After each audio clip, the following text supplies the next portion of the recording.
Buenas tardes con todos. El día de hoy vamos a tener un tema quizás muy poco tocado. En eh, la próxima semana también es algo parecido. Este es a nivel mundial. Nosotros vamos a tocar algunas cosas que como laboratorio de salud pública también es importante, porque es parte también de nuestro conocimiento. Eh, y la próxima semana tenemos algunos temas que hemos dejado porque queremos compartirlo más como situación real del Perú y que ahora, en definitiva, estamos teniendo la posibilidad de hacer algunas pruebas, ¿no? Para poder apoyar también el diagnóstico. Así que vamos a ver acerca de algunas enfermedades, no todas, emergente o reemergente, porque si no significaría, serían 130 en total. Tendríamos que hacer pues una semana de clases.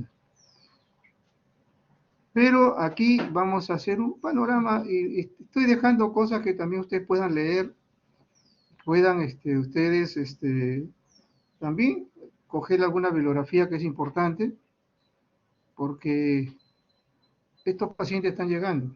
Quizás no todas las enfermedades, pero están llegando patologías que definitivamente próxima semana vamos a especificar con más claridad. Acá es una especie de presentación de las cosas que también estamos viviendo en parte y de lo que se avecina. Entonces, como médicos tenemos que tener criterio a veces de manejar procedimientos, procesos, enfermedades y la parte de salud pública y epidemiología. Es importantísimo, porque el lugar de procedencia muchas veces es el diagnóstico. ¿Ok? Entonces vamos a empezar.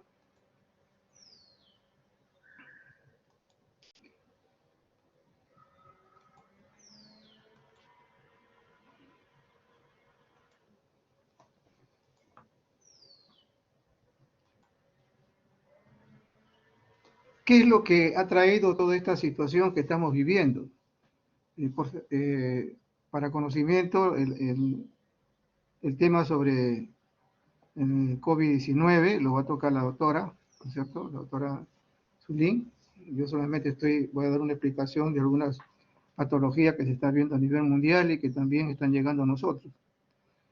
Pero una de las cosas que definitivamente ya se conoce, y esto no es algo que nosotros podemos decir, vamos a señalar como un culpable, sino ya se conoce, y este es un trabajo que se hizo también en Brasil.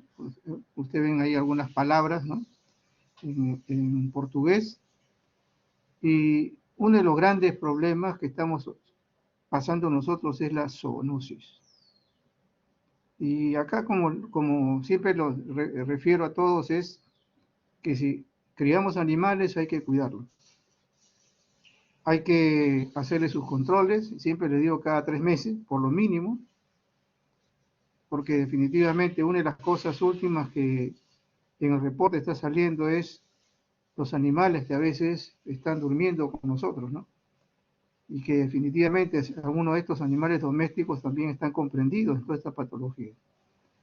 La globalización nos ha traído, entre comillas, la situación quizás económica es mayor o mejorando, pero ha pasado definitivamente algo que antes no veíamos, ¿no? Si pensamos 30 años atrás, no se presentaban estas cosas. Lo tenemos nosotros que ya ahorita inclusive hasta tenemos hasta animales domésticos que no son domésticos. Son exóticos, son algunos salvajes, definitivamente, algunos no son tan domésticos, podemos decir entre comillas, y definitivamente lo estamos teniendo en casa, ¿no? Y ese transporte ahora es como una situación social, económica, política. Se nos invita a veces que ya tenemos pase para irnos a Europa, etcétera, ¿no? Y eso está trayendo definitivamente, y eso, como le digo, no es un tema que uno podía tocarlo en la situación de salud pública, y eso es cierto. Hay factores que son humanos netamente, hay factores definitivamente que son de tipo, en este caso, animales, ¿no?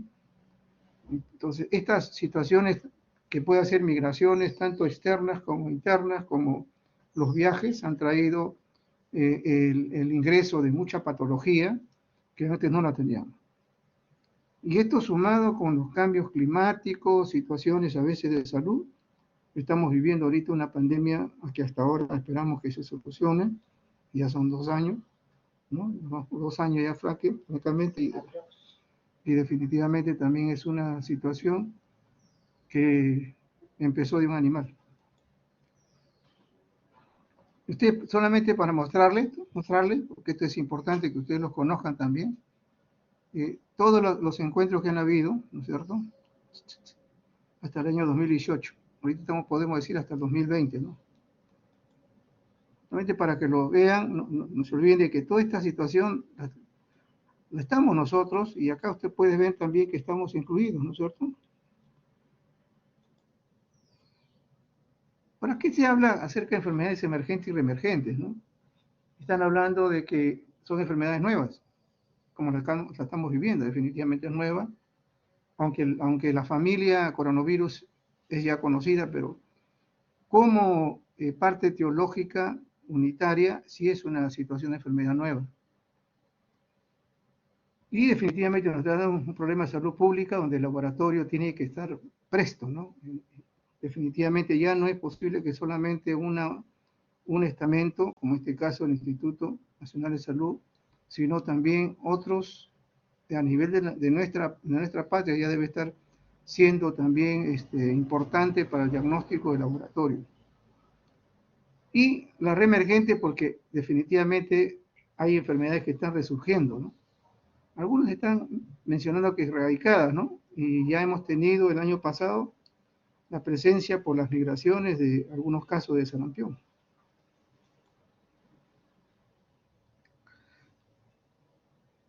Para la OMS, la OPS, uno de los grandes problemas son regiones, ¿no? Y acá solamente le estoy publicando algo para que ustedes lo vean, que estos son puntos críticos, por muchas razones social, económica, de salud, etc. Para la OMS la prioridad son estas cosas ahorita, ¿no? En primer lugar está el COVID-19 o SARS-CoV-2, luego son las enfermedades todas de tipo viral zoonótica. Pero no solamente eso está trayendo problemas con respecto a las enfermedades emergentes, porque esto lo está tocando ya la OMS, la OPS a nivel mundial, ya en todos los países, que no solamente son enfermedades, sino también la utilización de cierto tipo de sustancias químicas, en este caso los antimicrobianos, que definitivamente está trayendo bastante dificultad actualmente, ¿no? En algunos países hablar de estafilococo aureus significa pues una situación crítica, ¿no? Nosotros podemos vivir con eso, ¿no? Hasta gracias a Dios no tenemos pero en otros son cepas que ya están resultando de gran mortalidad. Y esto es lo que definitivamente tenemos que verlo como médicos, ¿no? La decisión del uso de antimicrobianos siempre lo hacemos por clínica, por ese síntoma, deduzco la etiología y lo hago. En otros casos vamos a esperar resultados, en otros casos vamos a esperar también la sensibilidad que nos ayuda, y si voy a iniciarlo, si este realmente es crítico con la enfermedad, no voy a esperar el cultivo, ¿no? Entonces, estas 4 deducciones nos hacen tomar la decisión de usar un microbiano. Pero hay un sinnúmero de cosas que en la actualidad ya se debe tener en cuenta, ¿no? Y muchas veces dicen, no, me funcionó bien, ¿no? Me funcionó, y ese es uno de los puntos a veces que uno se pone a pensar, ¿no? ¿Qué funcionó bien? De darle, como nosotros decimos, pues un cañonazo, y hay que ser honesto, ¿no? Todos lo hemos hecho. Y no vamos a la cosa específica. Ahora, ya existe inclusive hasta otras especialidades, tanto farmacología clínica como que tiene que ver hasta la valoración de los antibióticos. Hay comité ahorita en los hospitales, ya no es yo uso tal cosa por tal enfermedad porque tengo este criterio, no es así. Tiene que solicitar permiso para utilizarlo.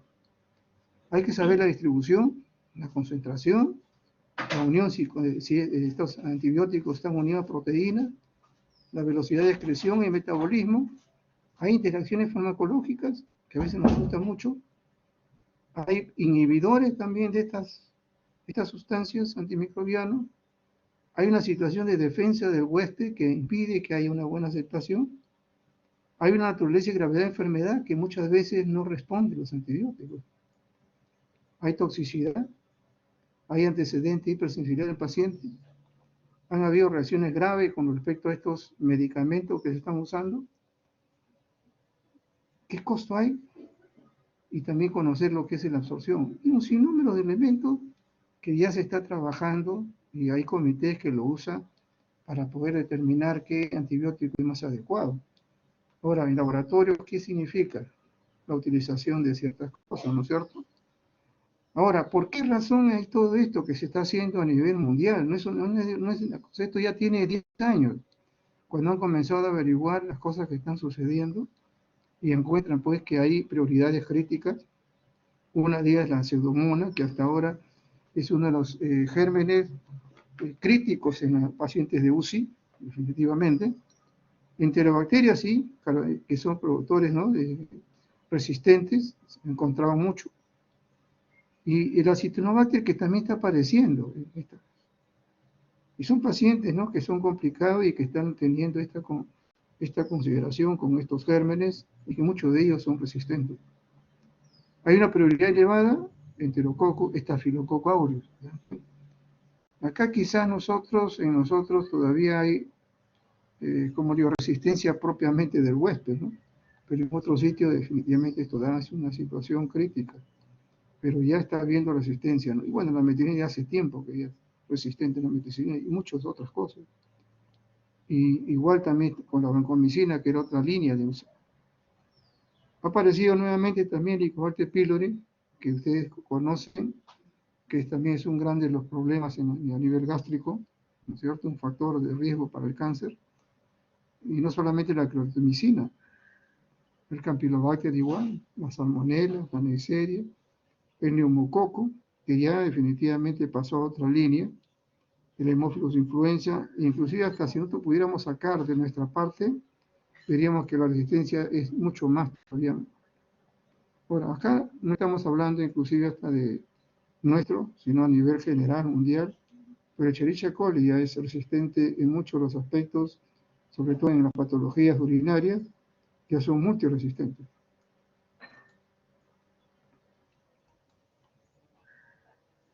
Y acá solamente para que puedan apreciar con el cuadro y mostrarles, ¿no? La OMS ya mencionó que el año pasado menciona que hay 700.000 personas, ¿no?, que han fallecido porque hay enfermedades que los medicamentos antimicrobianos no han respondido. Y hace una previsión, ¿no?, para el año 2050 que la cantidad de muertos van a ser 10 millones por resistencia a los antibióticos. Ahora, no he hablado en este momento ahí que hay otra área también que no implica al médico, implica al paciente, sino también implica a la facilidad de conseguir antimicrobianos en la farmacia. O sea, una comercialización y autotratamiento que se realiza también en las personas, que ese es uno de los grandes problemas también de nuestra patria.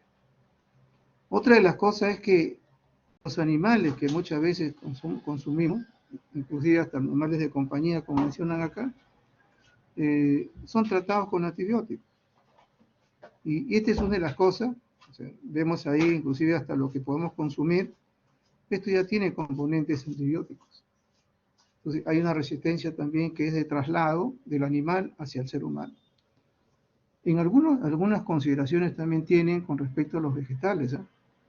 Entonces también hay situaciones que también se están manejando. Ahora, no le van a tirar antibióticos y otras sustancias también que son nocivas a nosotros.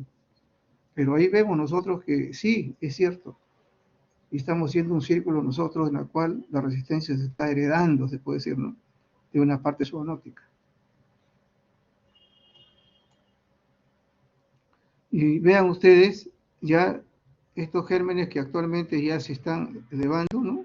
Felizmente acá porque nosotros tenemos una particularidad, a veces damos los datos después de la fecha, pero en algunos lugares, algunos países, definitivamente la resistencia es escandalosa, ¿no?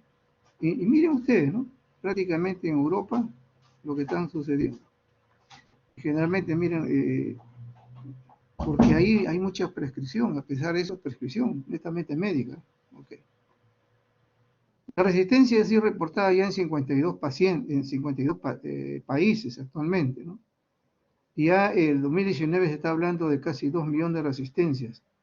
Ahora, no estamos haciendo una situación estadística, pero ya hay ese tipo de cosas, ¿no?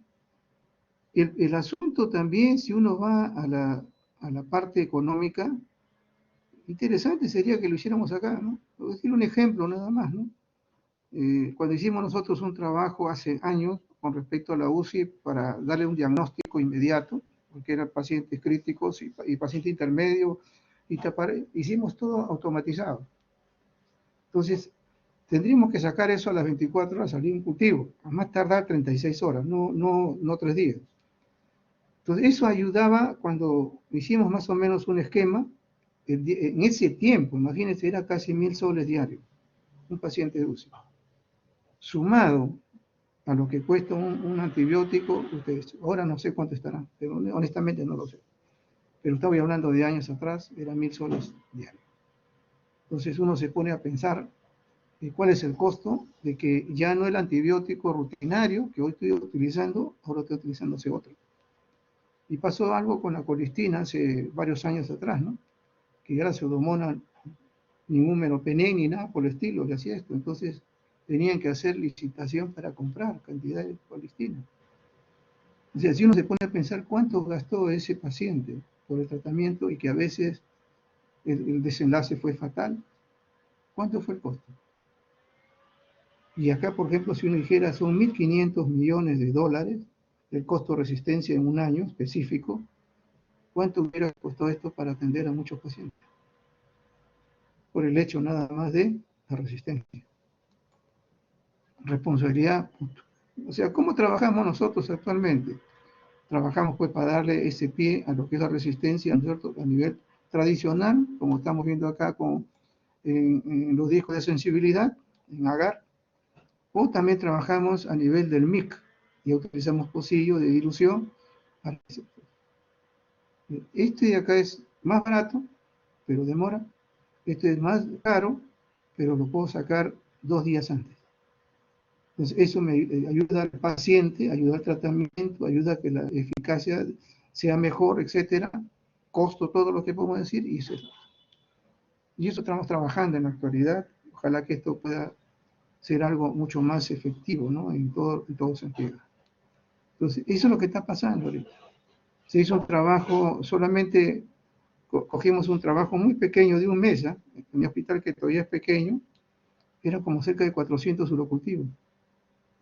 De los 400 urocultivos, más o menos el 20% era multiresistente a Escherichia coli.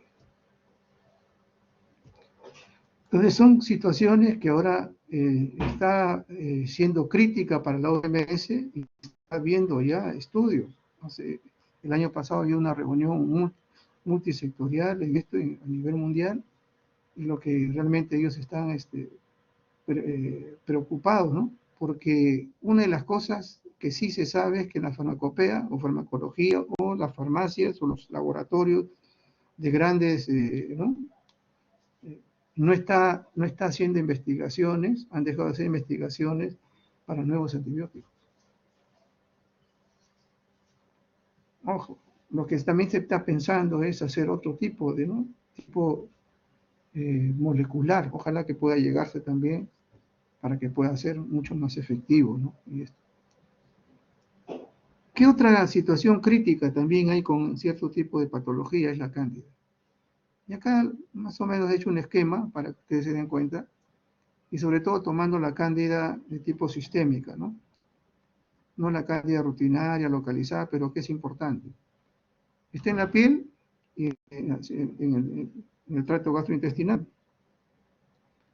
El 80%, dice, ¿no?, de la micosis sistémica corresponde a la cándida. Y la mayoría es naturaleza endógena. Pero ya el año 80, y esto, como digo, no es de noche a la mañana que lo están haciendo, sino están haciendo todo un estudio, ¿no?, muy grande. Ya se conoce que la cándida ya estaba en un compromiso a nivel hospitalario. Y una de las cosas últimas que se está haciendo con las investigaciones es que muchas de las causas de muerte de pacientes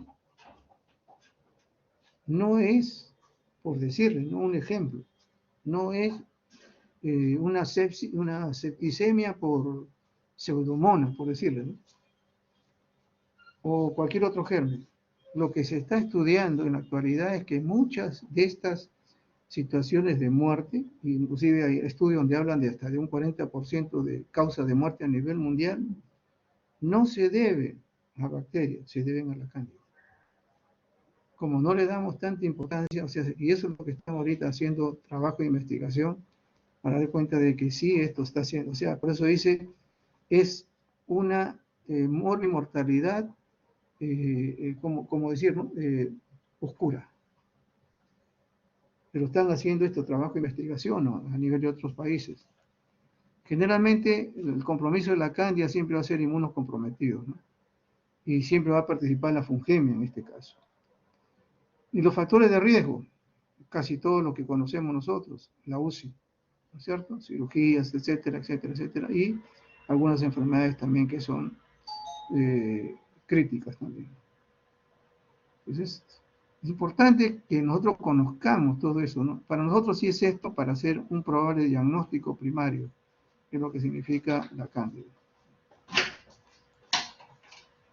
Ahora, tenemos también ahorita alguna alternativa, porque ya no solamente es cándida albicans, ya apareció la parapsilosis, cándida tropicalis en nuestro medio, cándida grablata, y luego crusei, y luego lo que ha salido ahorita es la cándida auris. Y por nuestra situación también crítica, muchos son resistentes, y sobre todo la auris es resistente a todo. ¿Ok? Entonces, ahora, ¿y por qué?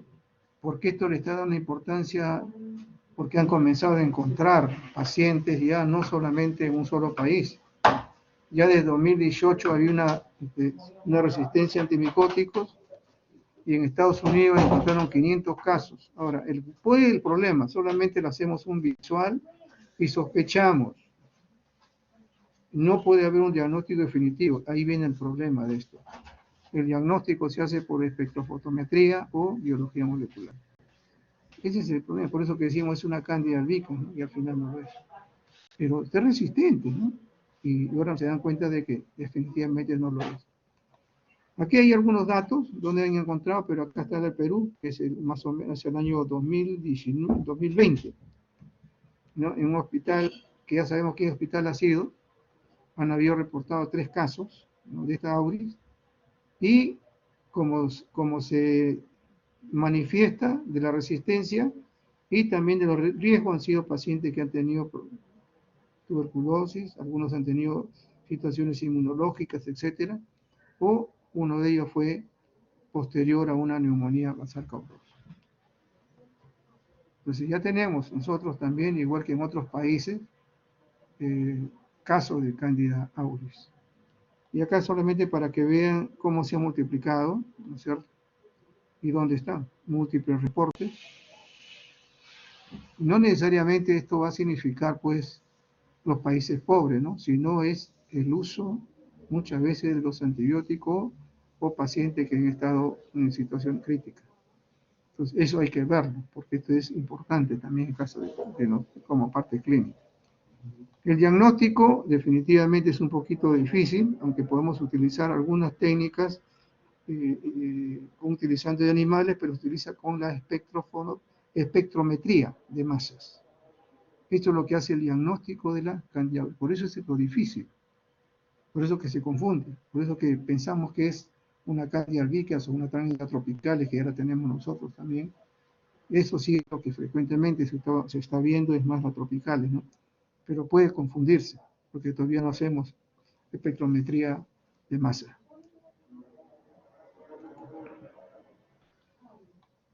Ahora, ¿qué tiene que ver el opio? Yo también me puse a pensar, pero la OMS lo sacó, la epidemia del opio. ¿Por qué razón? Bueno, puede ser una situación toxicológica, definitivamente, pero tenía que ver con algo. ¿Okay? Lo vamos a ver. Estos son algunos lugares donde hay frecuencia de utilización de algunos de estos opioides. Y viene el asunto es que esto, la mayoría de los opioides son por tratamiento médico, generalmente tratamiento para el dolor. Y lo que ha sucedido es que de ahí cogieron las grandes empresas farmacológicas decían no va a pasar nada, ¿no? No, que no produce adicción y sin embargo algunos producían adicción inmediatamente, ¿no? Entonces, ¿qué pasó con esto? A pesar de que nosotros en nuestro medio no hay costumbre de intravenosa, ya en toda la zona nuestra ya lo hay. Y bien, ¿por qué razón la OMS está colocando esto también como una epidemia? Por el aumento de la hepatitis B, la hepatitis A, la hepatitis C, el estafilococo aureus, el estreptococo beta grupo, neumococo y cándida, aumento tremendo y resistencia. Por eso lo está haciendo. Entonces, hay una situación definitivamente que es crítica, sí lo es.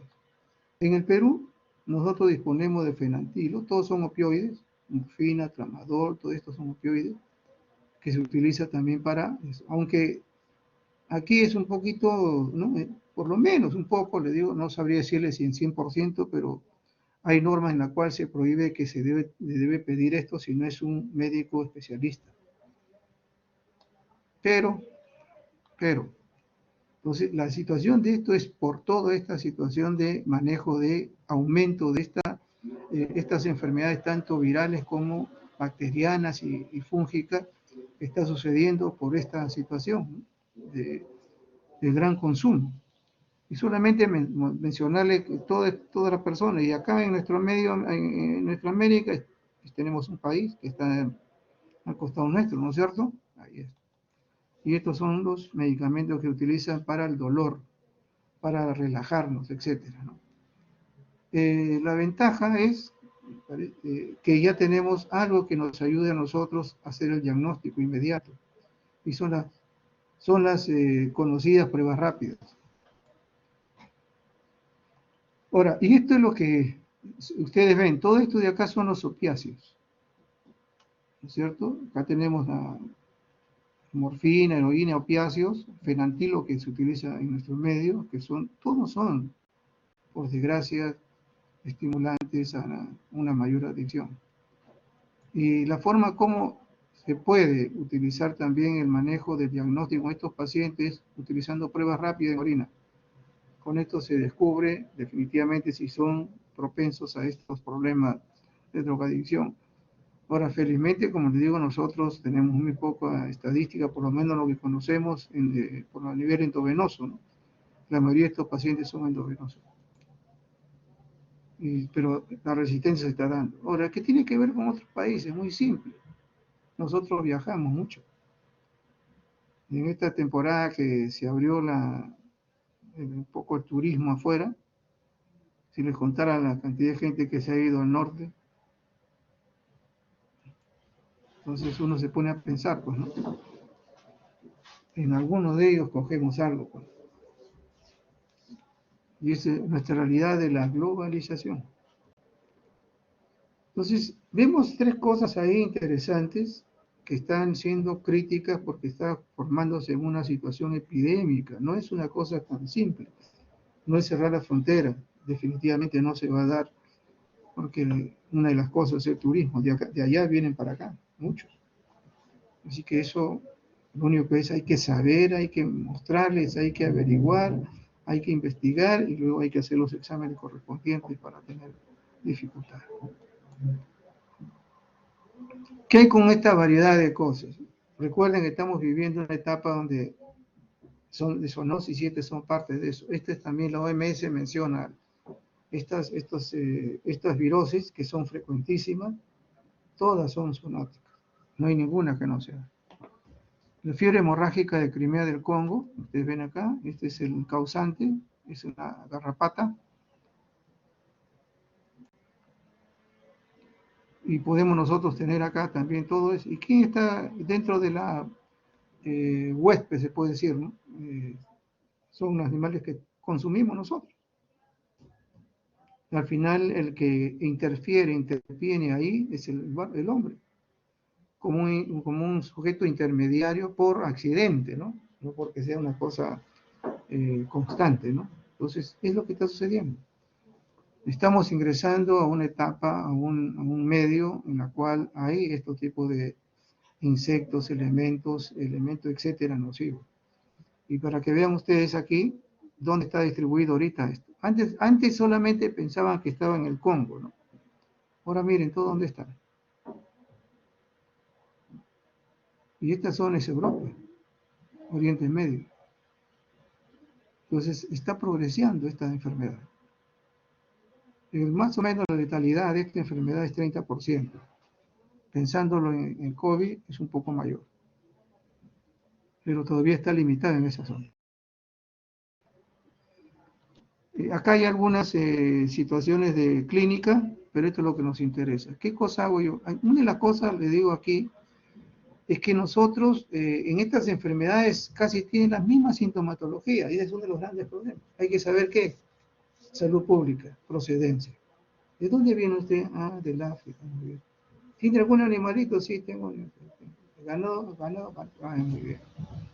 Entonces, ya tenemos que sospechar si el paciente viene con cierto tipo de problemas, ¿no es cierto? Tiene fiebre brusca, cefalea, vómito, diarrea. Puede ser dengue, también puede ser dengue. Pero ya tenemos que hacerlo, porque vienen estos pacientes ya, no en todos los lugares, pero están generalmente a veces como son gente que viene de otro lugar o son, ¿no es cierto?, turistas, van más a la situación de otra institución, ¿no?, por no poner nombre. Pero ¿qué cosa podemos pedirle? Siempre un hemograma, porque ahí vamos a ver anemia, trombocitopenia y leucopenia. Si uno mira y se acuerda de lo anterior, lupus. ¿Se dan cuenta? Aquí sí, la clínica, acá sí, la salud pública es importantísima. A veces la clínica nos va a fallar hasta el laboratorio, porque hay muchas cosas que son muy compatibles, ¿no? Y esto es la parte del diagnóstico del estado del paciente. Puede haber también pruebas hepáticas, ¿no es cierto? Acá tomamos pruebas hepáticas, bilirrubina transaminasa tan elevada, porque hay ictericia. Entonces, si hay esto, debe haber que algún problema de hemólisis también. Prueba de coagulación, definitivamente, van a estar aumentadas, ¿no es cierto?, porque hay hemorragia. Y también hay que pedir urea y creatinina, porque vamos a ver que hay algún compromiso de tipo renal también y que lleva al fallo renal. O sea, otras pruebas de depuración de creatinina. Como esto es hemorrágico, esto no debe faltar. Grupo sanguíneo y factor RH. ¿Qué me da el diagnóstico de esta enfermedad que supuestamente está lejos? Y que hay, se lo digo, muchas de estas enfermedades, igual que el ASA, que son muy parecidas a las enfermedades que ahorita tenemos nosotros en la zona podemos decir, sur. Algunos muy cercanos a Chile, otros cercanos a Bolivia. Existen estos parecidos a estos tipos de enfermedades, sino que nosotros a veces no lo hemos tomado, no diría en consideración, ¿no? A veces no lo hemos descubierto. Entonces, ¿qué cosa es lo que hay que hacerse? Pedir el diagnóstico de este caso de enfermedad del Congo-Crimea, en este caso de fiebre hemorrágica, a través de un ELISA, hay que pedirlo así, biología molecular o un cultivo viral. Solamente en caso dinámico, ¿no es cierto?, se hace la detección del ARN en sangre y tejido. Es un parecido a un PCR, ¿cierto? Acá hay diagnóstico propiamente del ARN del.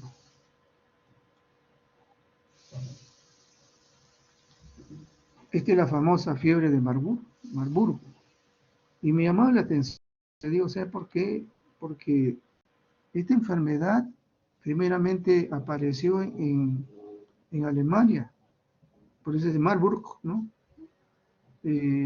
Llevaron monos a sus zoológicos y ahí se enfermaron, etc. La bendición, les digo, de que se quede ahí muy bien.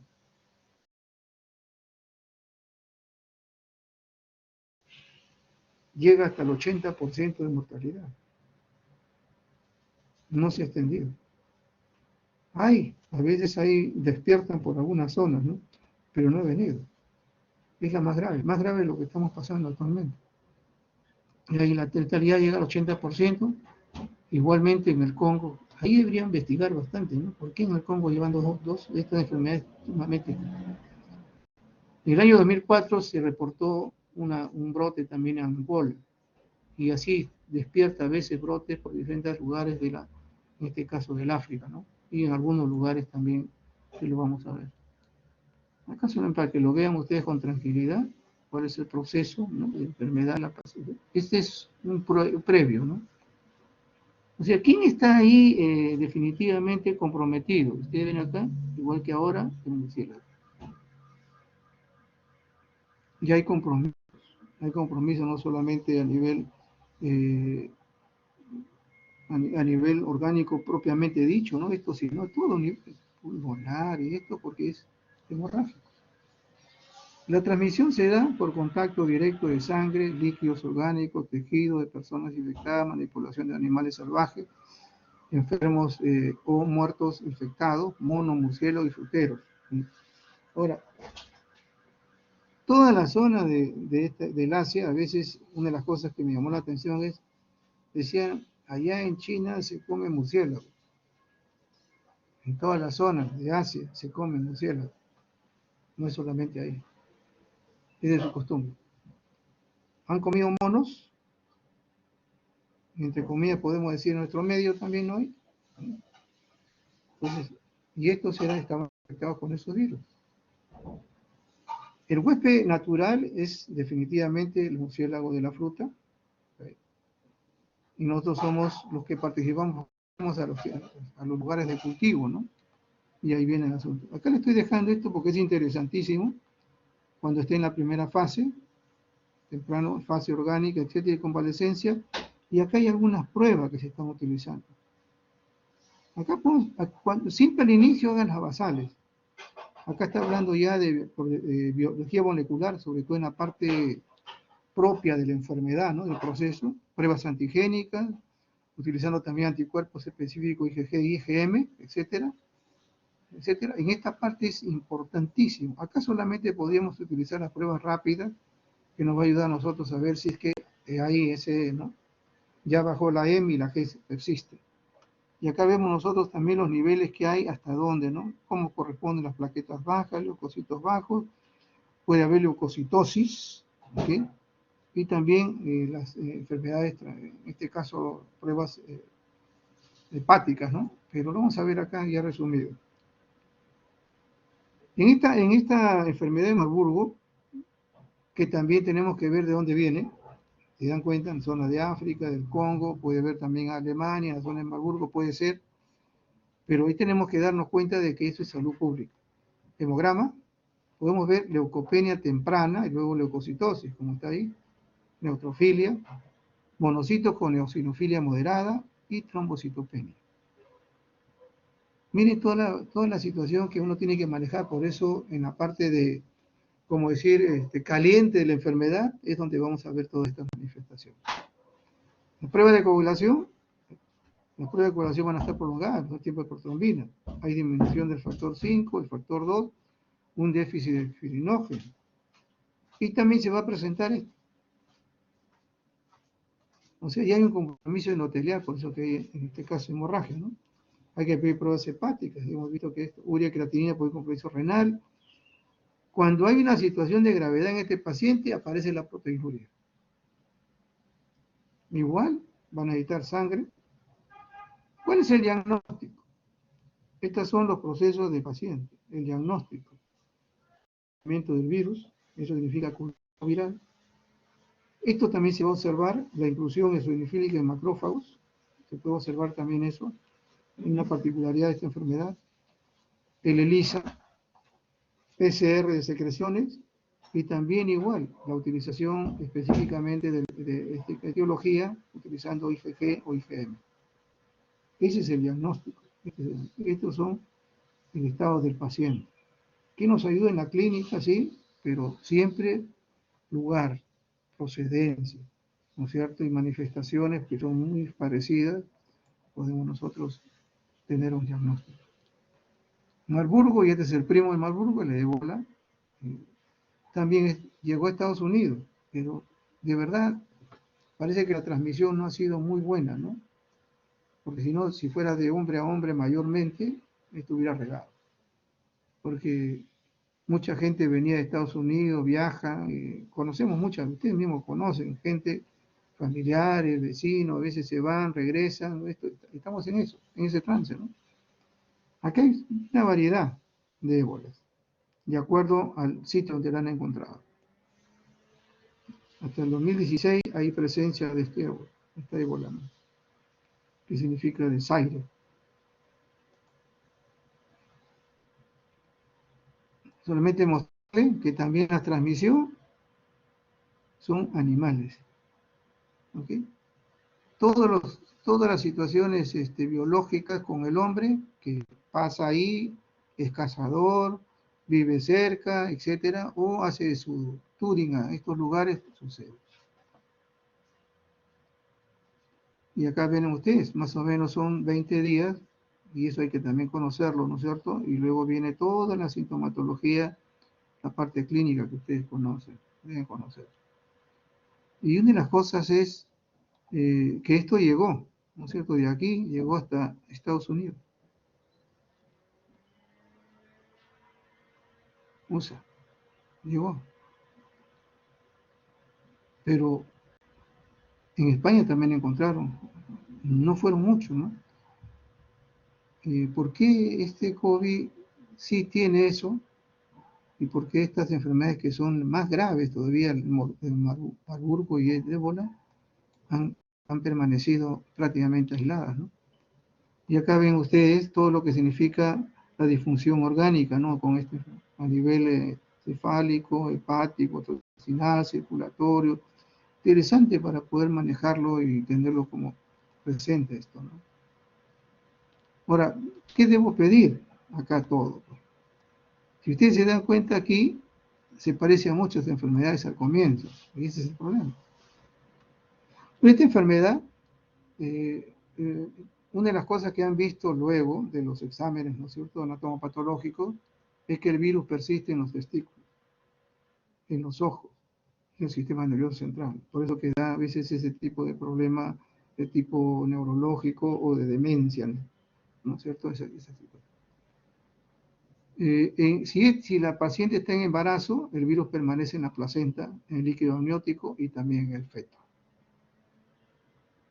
Si hay lactancia, persiste en la leche materna. O sea, imaginemos esto, debe ser separado recién nacido y tener todas estas situaciones también de conocerlo, ¿no? Y acá viene el problema, por eso les digo que estas enfermedades se parecen una a otra, ¿no? Porque son hemorrágicas, tienen esto, algunas son más aparatosas, pero tienen múltiples de relaciones y semejanzas, ¿no? Hay que hacer diagnóstico de paludismo. Ojo, y el paludismo de esa zona es paludismo grave, pues, ¿no? Hasta con situaciones neurológicas. Fiebre tifoidea, igual. Acá quisimos pasar una tifoidea muy suave, etcétera, pero en otro sitio, por el tipo de socioeconómico que están, es un cuadro meningio. Y luego hay que pedir ese hemograma y esto definitivamente, ver en qué lugar estamos, la leucopenia y leucocitosis. Y generalmente en las pruebas hepáticas, la hipolinemia es una de las cosas importantes que se puede hacer. Pruebas renales puede afectar, examen de orina hay que ver si hay pérdida también, o hay algún otro componente hemolítico, igual que la prueba de coagulación, grupo sanguíneo y factor es importantísimo, CK por el malestar general, tipo muscular, etcétera, es parte de eso, y diagnóstico. Pido ahí el hallazgo del ébola, una prueba ELISA, serología, prueba de antígeno, igual, prueba de célula neutralización, igual, PCR, biología molecular, o utilización de microscopía electrónica, también de este caso de los tejidos, o cultivo celular. La única forma, por eso es que no es tan fácil a veces, pero ya que con ELISA, pero lógicamente tiene que ser en ambientes sumamente cuarto nivel. No puede ser un laboratorio de primer, ni segundo, ni tercero, sino cuarto nivel. Pero estos son lo que significa el diagnóstico. La fiebre de Lassa se parece a muchas, como puche, oropuche, acá en nuestro medio, y algunas enfermedades de tipo también cuyos portadores son las orinas, etcétera, del ratón, ¿no? En nuestro medio hay bastante en la zona de la selva, se parece mucho a esta, ¿no? Fiebre hemorrágica, virus de Lassa, familia adenoviridad, etcétera, ¿no? Y acá vemos algunos lugares donde está, pero en nuestro medio también tenemos los primos hermanos de la fiebre de Lassa en nuestro medio, en Bolivia, en la zona norte de Chile y en Perú. Solamente mostrarle acá de que aquí, dentro de estos primeros días, definitivamente puede haber hasta, ¿no es cierto?, problemas hepáticos, neurosensorios, shock, problemas vasculares, etcétera. Luego sube y baja. Los primeros, ya en los últimos, prácticamente al mes, ya están teniendo la presentación de los componentes inmunológicos. Periodo de incubación de 20 a 21 días. Algunos también ahí son de 4 a 14 o 20 días. Es una cosa muy estadística, ¿no? Y hay un inicio gradual. Tenemos ahí en casos graves, derrames, hemorragia. La presencia, cuando hay presencia de proteinuria, parece mentira, pero ya se está anunciando, igual que en patologías de estas, sobre todo, que hay compromiso renal, gravedad. Fase tardía, problemas neurológicos, y casos letales al 14º día, muerte. A pesar de no tener una letalidad muy grande, pero si no continúa igual que acá, ¿no?, con el COVID, no decimos ya pasó 15 días, ya hay que tener cuidado en esto, hay que vigilarlo. Pasa eso esta semana y estamos bien. Igualito. Igual, igual si se dan cuenta, todas las enfermedades hemorrágicas víricas que hemos visto hoy en Marburgo, todo hay que hacer. Paludismo igual. Shigellosis, porque también acá hay pérdida, no solamente hay compromiso gastrointestinal, fiebre, tifoidea, fiebre amarilla, igual. Por eso es una situación, como les menciono, vuelvo a mencionar, es salud pública, netamente. Hemograma, gota gruesa, hay que descartar paludismo, serología salmonella y Shigella, poco cultivo, descartar que no haya otro compromiso, también Shigella, grupo sanguíneo estos, por pérdida estos, todos son compromisos de tipo, y liqueocefalangía porque es compromiso de tipo neurológico. El diagnóstico se da con PCR, ELISA, previa atención, que es casi lo mismo que las otras. Es la única forma, pero acá se le dice, hay que hacer el diagnóstico de la enfermedad de qué, fiebre de Lassa. Se sabe que hay que utilizar esos antígenos. Solamente mostrarle el coronavirus. Acá hay una foto interesante del Nature. Para que vean ustedes, están comprometidos todos. Esto ya es una familia, ¿no? Los coronavirus. El SARS-CoV-2, el SARS-CoV, MERS y el SARS-CoV-2. Todos son zoonosis.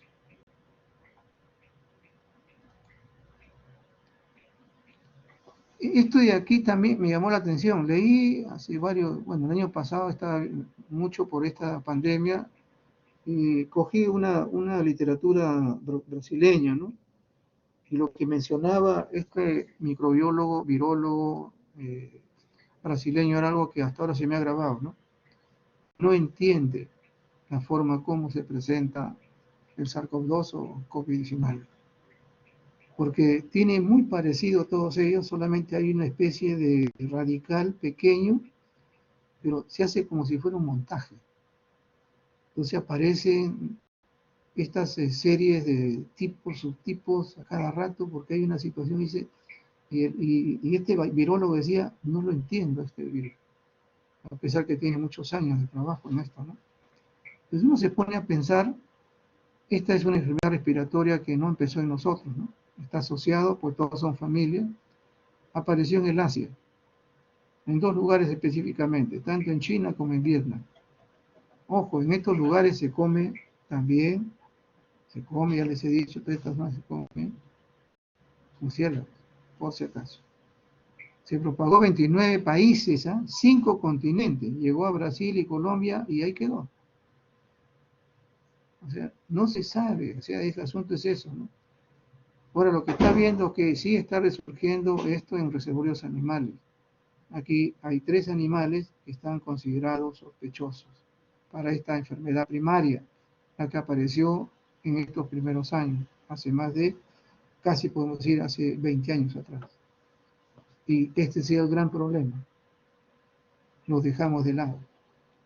No siguió la investigación en esta patología. Y este SARS podemos nosotros mirarlo acá, en qué sitios ha aparecido, ¿no? En algunos hay mayor número de probables casos. Acá estamos menos casos, pero igual, ¿no? Mayor está en la zona de colindante a China. Hay incubación, toda esta patología, y hay como unas neumonías, ¿no? Común y silvestre, ¿no? Esto justamente es la parte crítica del paciente. ¿Qué se ve? En un hemograma vamos a ver leucocitosis o leucopenia, ¿te dan cuenta? Linfopenia, trombocitopenia. Si uno se pone a mirar, se parece al resto, ¿no? Perfil de coagulación, también igual está alterado. Electrolitos, hay saturación, siempre va a estar saturación mayor, menor de 95, es lo que dentro de la casuística que han visto. Puede estar en 93, 92, pero está baja la saturación de oxígeno. Deshidrogenasa láctica está aumentada, pruebas hepáticas preferentemente, está aumentada todas, pero preferentemente la ALT. CK está elevada, sobre todo en los compromisos de tipo muscular mayormente, y las pruebas renales, en la mayoría de casos son normales. ¿Sí? Acá vemos nosotros que hay un compromiso de tipo neumónico, por eso que dice no tiene una característica. ¿Y qué es el diagnóstico? Utilizando muestras de secreciones respiratorias, ¿no es cierto? Esputo, sangre, cualquier otra secreción para PCR y aislamiento, o sea, el cultivo viral. Muestras también de tejidos, igual también se utiliza para cultivo y PCR. ¿Qué se quiere encontrar acá? Para este SARS-CoV, o sea, síndrome agudo respiratorio severo, no el actual, el anterior, se utiliza IgM, sobre todo en la fase aguda, o sea, lo que son anticuerpos, se utiliza, en este caso con la técnica de ELISA y el IFI, de inmunofluorescencia. Se puede utilizar también el ARN, ¿no? O PCR para el aislamiento, y también el aislamiento viral en células vivas. Cultivos también. Ahora bien, el asunto. Esto dado por la OMS, no es una cosa que uno dice. Si voy a utilizar 2 serologías, que pueden ser tanto utilización de IgG, IgM y luego ELISA, deben ser las 2 técnicas positivas. Si el PCR es positivo, tengo que volver a repetirlo con la misma muestra o utilizando otra muestra positiva. Y si y hago un cultivo positivo, supuestamente de este SARS-CoV, está positivo, debo confirmarlo con PCR. Recién esto me está dando la confirmación del diagnóstico, porque esto sí es la utilidad para, en este caso, la OMS. A pesar de eso, no, esto llega a una letalidad también de un 30%. Pero no se ha expandido. El otro primo en este caso, SARS-CoV-2, es también el MERS. Y esto fue definitivamente casi 10 años después. ¿Y a quién le echan la culpa? Al dromedario, pero también puede ser susceptible la alpaca, la llama, el cerdo en infección del MERS. En el año 2015 ya habían reportado también, esto es antes de 5 años atrás, que en Corea también del Sur había esta situación. Había este compromiso y la aparición también del MERS, en este caso. Esto generalmente de la zona de Arabia, entonces uno dice procedencia. ¿Qué cosa voy a notificar? Salud pública, el MERS. Igual están comprometidos, como le digo, animales, hasta nuestro chicharrón, etcétera, está ahí, han comprendido. La incubación de 2 a 14 días, se parece, ¿no? Porque son primos. Si es leve, va a haber una febrícula, secreciones, como una gripe, como el coronavirus que tenemos normalmente nosotros por temporada estacional, también hay coronavirus en nuestro medio, es un resfrío, ¡pum! Pero ya cuando va la gravedad, dificultad respiratoria, insuficiencia renal, cuadro de encefalitis, coagulopatía. Si esto ocurre en una gestante, es muerte fetal. Y aquí sí comenzaron a descubrir algo que está ahorita con el COVID-19, ¿no? Factores de riesgo. Se encontró esto en pacientes diabéticos, con cáncer, con problemas respiratorios, cardiopatía o problemas de insuficiencia. Acá hay algunas sintomatologías. ¿Qué cosa encuentran en las autopsias que hicieron en pacientes, ¿no? Había un daño alveolar difuso, lo mismo que en esta situación. Había compromiso de los monocitos, neumocitos, o sea, células pulmonares, células indiciales epiteliales, pero hay algo que realmente le llamó la atención, ¿no? No encuentran en el riñón, a pesar de tener algún problema renal, no encuentran el antígeno viral en el riñón. Parece que es otro tipo de forma de lesionarlo. Entonces, ¿qué cosa es lo que hay que pedir en estos casos? Igual, ¿de dónde viene? A procedencia, ¿no? En el hemograma puede ver leucopenia, linfopenia, ocasional trombocitopenia y anemia. ¿Se dan cuenta? Okay. Por eso, ¿de dónde viene? Pruebas hepáticas igual, hay que hacer perfil renal porque hay daño renal, prueba de coagulación porque también hay alteración de esto, hay electrolitos porque hay compromiso respiratorio, líquido cefalorraquídeo porque también hay problemas de tipo neurológico. ¿Cuál es el diagnóstico? Detención de anticuerpos. En este caso IgG y IgM, son anticuerpos específicos para este MERS, pero tienen que ser 2 muestras en un lapso de 14 días. Eso me da el diagnóstico. PCR, biología molecular, cultivo viral igual, y serología para vigilancia. Y la serología tiene que ver pues con el ELISA, que esto lo pide la OMS también para vigilarlo. Y para que vean ustedes, en Arabia, pero ya comenzó si ven acá, acá también ha habido, ¿no es cierto? Estas zonas, en China hay menos, pero en estas zonas centrales, las zonas de Arabia. Este es un cuadro que lo estoy dejando a ustedes para que lo vean, lo vi hace poco y me llamó la atención. Acá hay algunas situaciones de diferencia de estos tres. ¿Okay? Este es bueno más para ustedes que son los clínicos, ¿no? Acá hay también algunas modificaciones con respecto a las biografías. ¿Okay? También es bueno conocerlo, son estudios que se han hecho ya en otros lugares. Pero son cosas importantes de conocerlo. En este caso de los antimicrobianos, de los hongos, virus, ahorita vemos bacterias y con eso ya estamos terminando, por si acaso. El EDA, que es una enfermedad diarreica aguda, que generalmente afecta mucho tanto a lactantes, niños y ancianos, que las edades extremas son críticas, afecta mundialmente, esto definitivamente es una abismal, en países realmente donde hay situaciones económicas muy bajas, están hablando que inclusive antes de los 7 años hay un 50% de niños que mueren por diarrea. No solamente estamos hablando del cólera, multitud, pero vamos a empezar. Acá vemos que este es un estudio que han hecho, interesante, de estos caballeros, ¿no? Estas personas de acá, el estícula para poder evitar que lo mate, se auto-engloba. Entonces se cuida.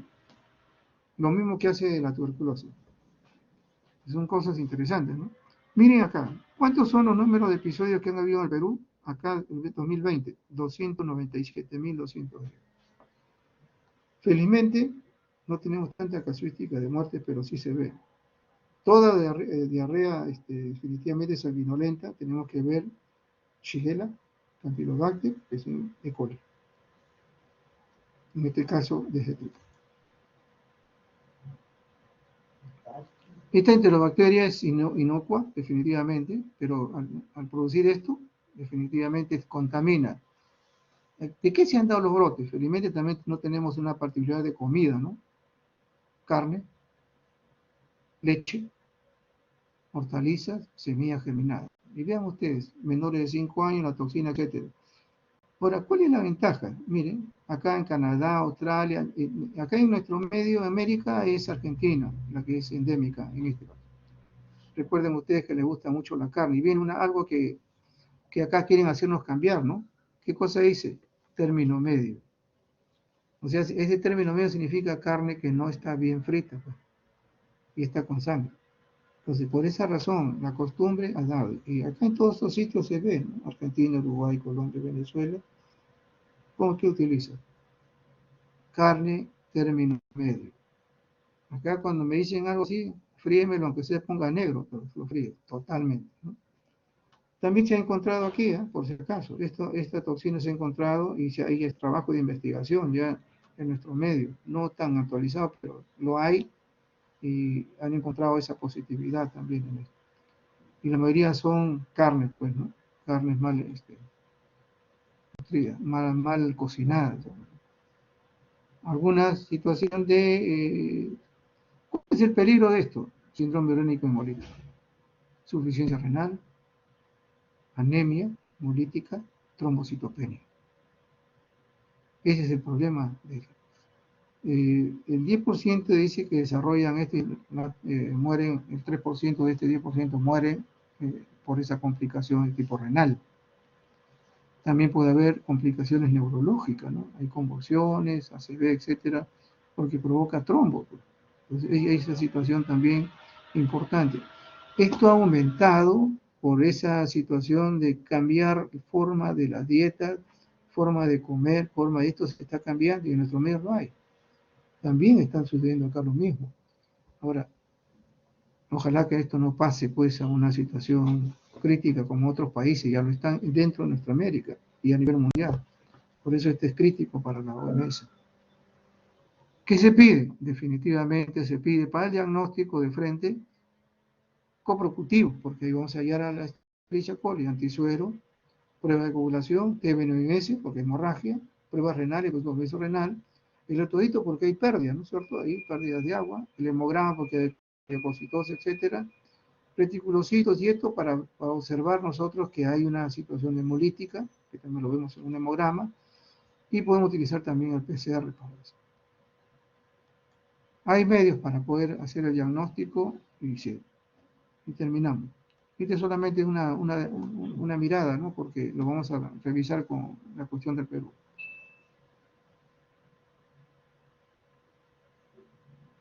La tuberculosis, pues definitivamente lo que más nos está llamando el caso de la reemergencia es lo que son resistentes, ¿no? Y la resistencia, definitivamente, tenemos que verlo en este concepto, ¿no? La resistencia tanto isoniazida como a la rifampicina, principalmente. Ahorita ya hay más resistencia. Es el extremadamente resistente, ¿no? Esa es otra de las cosas también que es importante. Y lo que sucede es que esto, a pesar de que la tuberculosis ha descendido por el diagnóstico frecuente, inmediato, lo que está ascendiendo es el diagnóstico de enfermedades, tuberculosis, ¿no? En este caso resistente primariamente y luego extremadamente resistente, y hay en muchos países está viendo eso, y en nuestro medio también igual. Multidrogo resistente, lo hay, y un gran porcentaje hay en el personal de salud. Este es el mapa de la tuberculosis, y estamos aquí. Sí nos considera, estamos casi a la mitad, ¿no es cierto? Nos consideran ahorita. Acá vemos nosotros la incidencia, este es un reporte del 2000, de este año, hecho por la OMS por si acaso, y ven ustedes la incidencia, ¿no?, de casos, notificaciones de tuberculosis, la edad. Y acá vemos también igual, ¿no es cierto?, tanto lo que es estadística a nivel mundial. Y esto es lo que es interesante. Si ustedes ven acá, tuberculosis más HIV, vean los amarillos, ven ustedes, ya. Están en todos estos países. Brasil, China, Botswana, Guinea, Malawi, etc. Tuberculosis, netamente, nada más como tuberculosis, tenemos todas estas que están subrayadas acá en rojo, igual. Y los resistentes, multidroga resistentes, ¿no es cierto?, etcétera, son en celeste. Casi toda la zona de Oriente. Oriente. Estamos hablando de Sudáfrica, por si acaso. No está hablando, no estamos ahí todavía, pero ya, de hecho. Todos estos países ya tienen, por esa razón, que se está hablando, ¿no?, de una situación crítica de avance de... Acá estamos de Perú, ¿eh?, por si acaso.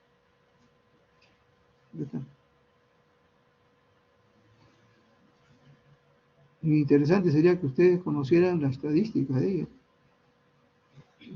Aquí tenemos multidrogo resistente, eso es realmente crítico. Caminamos con muchas veces personas que son con ese compromiso. Y solamente mencionarle algo, ¿no?